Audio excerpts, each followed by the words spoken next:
Magandang umaga mga kabahag. Ito na naman po ang inyong Kabahag Vlog TV. Ayan, konting kaalaman na naman. Part 2 po tayo dun sa ating collagen.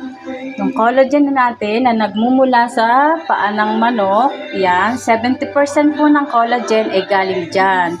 Pakuluan lang po natin yan ng pakuluan ng mabuting kulo. Yan, napakuluan ko na po siya kanina.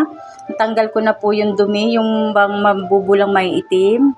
Nasaid ko na po yan kanina, kaya pakuluan po natin siya ng pakuluan hanggang maging super puti na po yung sabaw niya. Yan.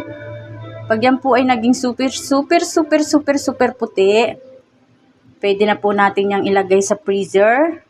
Kung meron po kayong ice box, na tinatawag po ba yun?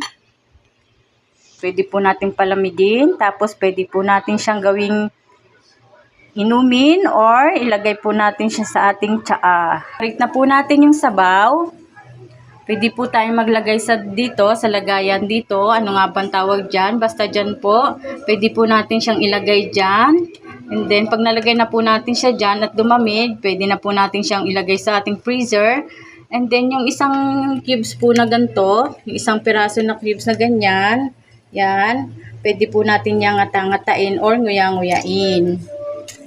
Yan, pag naging ganito na po yan, yung collagen, hindi pa po siya collagen, yan po ay ginawa ko palang yelo. Nag-stock po ako ng yelo.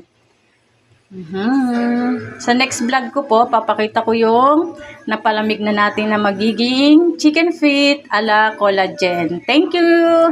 Share my live, share my post, share my video. Thank you mga kabahag for viewing my content.